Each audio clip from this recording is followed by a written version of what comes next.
Shalom, saudara-saudara yang dikasihi Tuhan Yesus Kristus.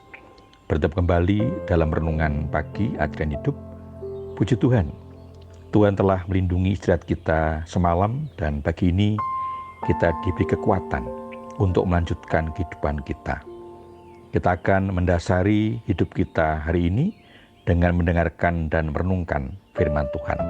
Sebelumnya mari kita mohon berkat Tuhan dengan berdoa. Bapa di surga, terima kasih atas pemeliharaan dan berkat-Mu dalam kehidupan kami sampai saat ini. Sebentar lagi kami akan mendengar dan merenungkan firman-Mu. Roh Kudus yang senantiasa menyertai dan memimpin hidup kami, memberikan hikmat kepada kami, agar kami dimampukan untuk memahami dan melaksanakan dalam kehidupan kami sehari-hari. Mohon ampun kekurangan dan dosa kami. Bersabdalah ya Tuhan, kami siap untuk mendengar. Di dalam nama Tuhan Yesus Kristus, doa ini kami alaskan. Amin.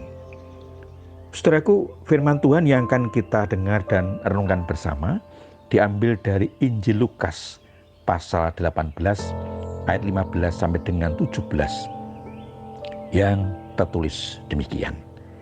Maka datanglah orang-orang membawa anak-anaknya yang kecil kepada Yesus, supaya ia menjamah mereka. Melihat itu, murid-muridnya memarahi orang-orang itu. Tetapi Yesus memanggil mereka dan berkata, "Biarkanlah anak-anak itu datang kepadaku, dan jangan kamu menghalang-halangi mereka, sebab orang-orang yang seperti itulah yang empunya kerajaan Allah. Aku berkata kepadamu, sesungguhnya barang siapa tidak menyambut kerajaan Allah seperti seorang anak kecil, ia tidak akan masuk ke dalamnya." Demikian sabda Tuhan. Saudara, bagian firman Tuhan ini diberi tema, biarkan anak-anak itu datang padaku.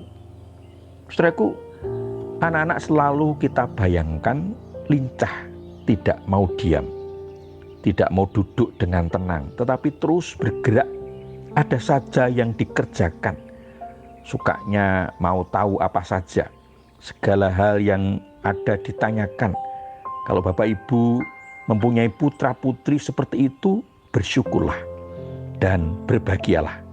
Itu berarti putra-putri Bapak Ibu menunjukkan ciri-ciri anak-anak yang pintar, cerdas, kreatif. Dampingilah dengan sabar dan bijaksana. Sayangnya, tidak sedikit orang tua yang menilai lain, memahami anak-anak merepotkan, menyusahkan, bahkan mungkin memahami memalukan. Halnya dengan anak-anak yang waktu itu datang kepada Yesus, teks kita menyebutkan justru para orang tua, dalam hal ini ibu-ibunya, yang mengambil inisiatif untuk membawa kepada Yesus dengan maksud agar dijamah dan diberkati. Kita tahu kan, ibu-ibu betapa gigihnya memperjuangkan segala sesuatu. Berbeda pandangan dengan para murid yang bersama dengan Yesus.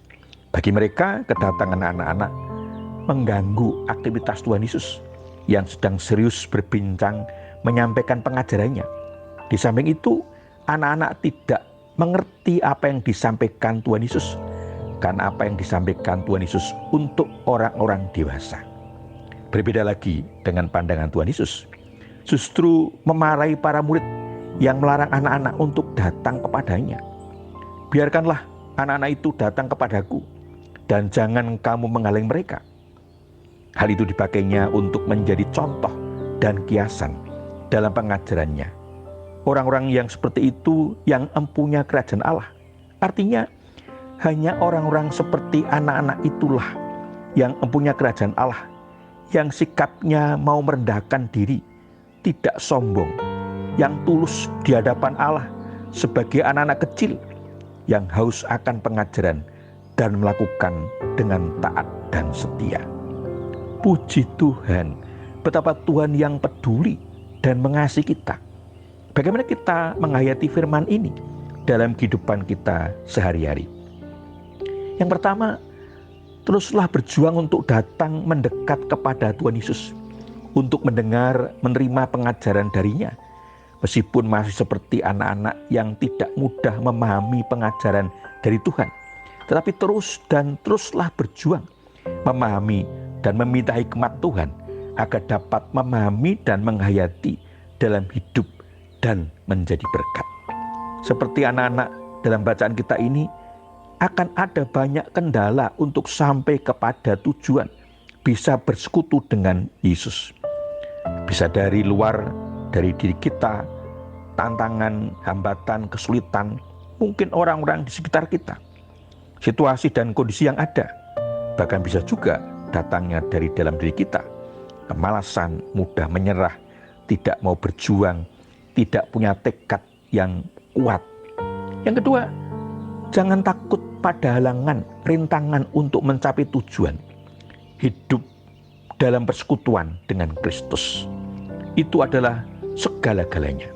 Kristus mengundang setiap kita untuk bersekutu dengannya, seperti ketika Tuhan Yesus membiarkan anak-anak untuk datang kepadanya, berkenan memeluk, menumpangkan tangan, memberkati anak-anak. Demikian juga dalam hidup kita. Jangan takut menghadapi halangan, rintangan hidup untuk dapat selalu bersekutu dengan Kristus, agar kita dapat merasakan sapaannya, pelukannya yang menenangkan, mendamaikan, dan kita menerima berkat-Nya. Tuhan Yesus memberkati. Amin. Mari kita menaikkan syukur kepada Tuhan di dalam doa. Bapa, terima kasih atas sapaan-Mu melalui firman-Mu pagi ini. Mampukan kami berpegang teguh pada firman-Mu, agar kami senantiasa dekat dengan-Mu, hidup dalam damai dan sukacita, serta merasakan berkat-Mu dalam kehidupan sehari-hari. Mohon berkat-Mu untuk kehidupan hari ini. Tuhan berkenan memimpin, menyertai, dan memberkati kehidupan kami hari ini. Mohon ampun kekurangan dan dosa kami. Beralaskan iman kami kepada Tuhan Yesus Kristus. Doa ini kami panjatkan. Amin. Saudara-saudaraku yang dikasihi Tuhan Yesus Kristus, demikian renungan pagi ajaran hidup. Selamat berkarya, bertemu kembali dalam renungan pagi selanjutnya. Tuhan Yesus memberkati. Amin.